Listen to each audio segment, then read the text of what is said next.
Hello everybody, and last lesson you'll be glad to know. So this is the last bit of this unit, so it's all neatly finished before the summer. Don't forget over the summer holidays just to use those sheets that you should have collected during your weekend at school last week. If you haven't collected them for any reason, then just use your revision book, and just before you come back in September, just go through the units that we've done so far, just to remind yourself to just freshen up before we return in September. Don't worry if you feel like you haven't picked things up or you've forgotten things.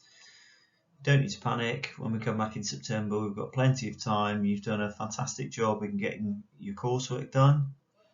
It's likely that the practical side of things is going to be cut down, so there may be a possibility that you just do 2 sports, maybe a possibility that you're not actually assessed in those sports at all. We just don't know yet.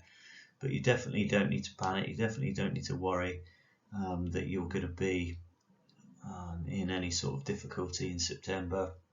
You've done really well this year so far, we've got a really good group, and I'll make sure that you're fine going through next year and going towards your exam season next Easter.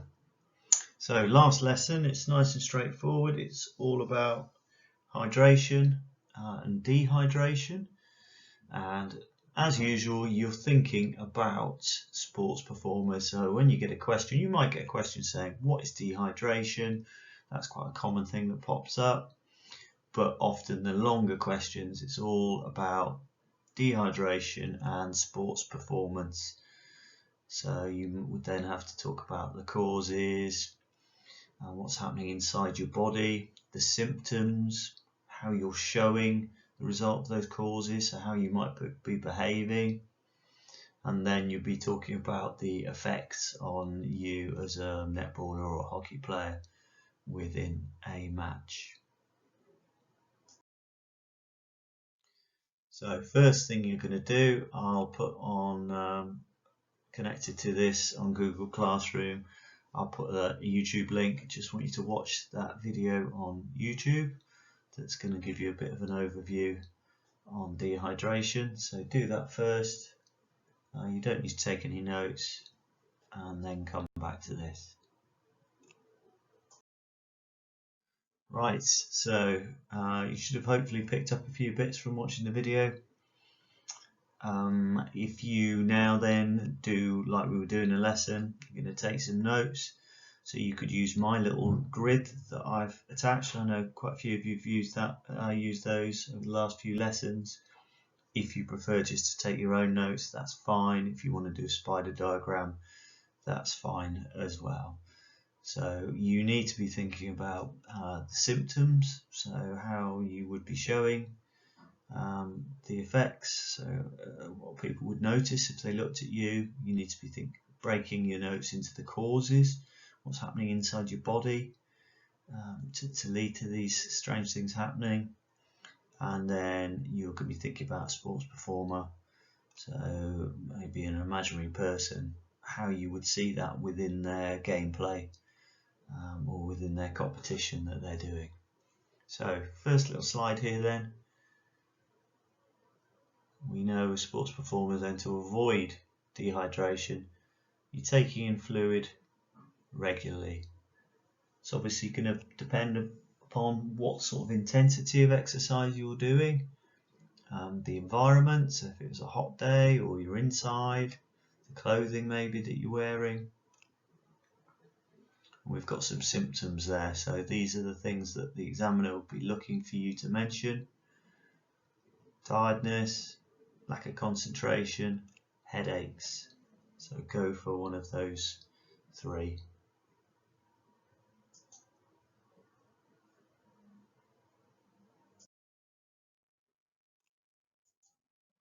Right, so what's happening then as a result of not taking enough water in compared to what you're losing through sweat and through the moisture in your air that you're breathing out. So that's a key one at the top there, blood thickening. So you've got to think, if your blood isn't flowing as quickly around your body, then it's not carrying oxygen as quickly to your working muscles. It's not getting rid of CO2.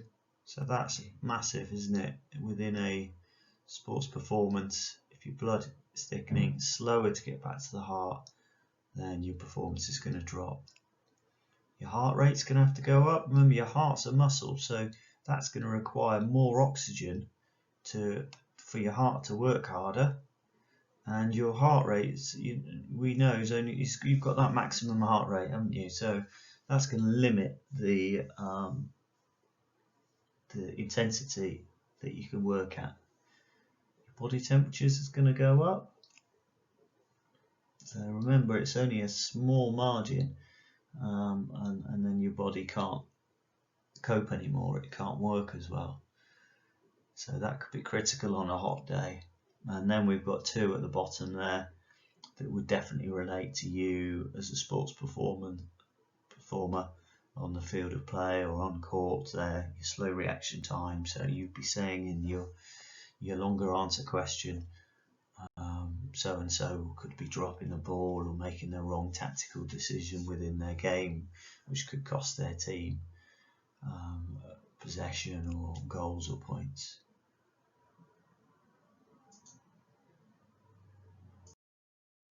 Right, that's all we need to cover now. So you've got some little questions. These ones just maybe do yourself, speak out loud or jot them down on a piece of paper. And then if you want to challenge yourself a bit further, there's some Exam Pro questions that I've attached with the mark scheme. So you could go through your questions. They cover the last few lessons on nutrition as well, on the food groups and the things we've covered recently. And then you could go through and see how you've got on. It's up to you. You don't have to send me the marks. If you just want to send me some work from this lesson to show that you've covered dehydration, but I'm not going to be scoring you or grading you on how you're doing. Just get me something to prove you've done it, please. Okay, well, I hope the rest of your last week is okay, and look forward to seeing you again when things are hopefully a little bit more normal in September. Have a great summer. Bye.